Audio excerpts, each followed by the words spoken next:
Well, having the courage, which I wouldn't put a load on, be very careful. It's probably not a smart thing to do is stand upside down like I did. But I noticed, inspecting a little more while I'm at it, after cutting the slots in that Pentabolt, which I still need to, can you see the marks? Yeah, there's a mark there, and then there's a mark here. I need to tighten that back to where that's cut aligns with those marks, figure out what that torque is. But in the meantime, I want to note, when a lot of things were stuck on this machine. One of them was a button to drop the feed dogs, and now I'm seeing there's a lot more stuff down in there. So I've got pick out more. A little more over here too. I missed. I can clean up. Oops. Pulled stuff out when I picked in there. Everything else I did a pretty good job getting at.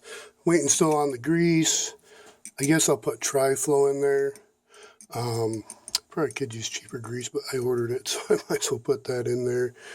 And other than that, what I did was I took some of this grease, some of the areas, bottom on a Q-tip, and then I wiped after I vacuumed really well with a paper and tape on, as you can see in the previous video. With a Q-tip I went around that was greased real well and just dabbed to pick up all the remainder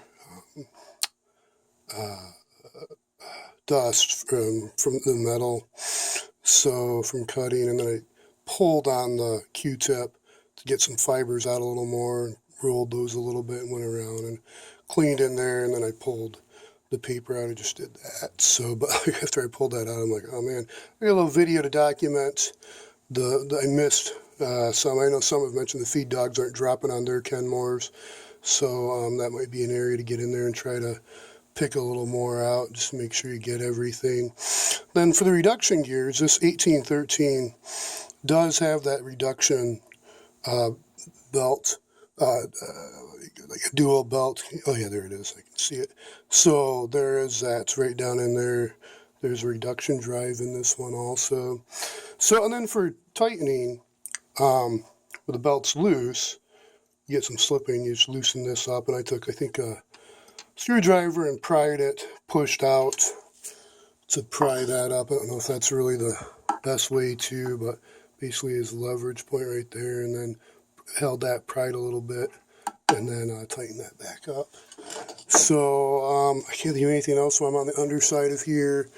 I guess I'll oil it a little more maybe, but she's pretty much good to go.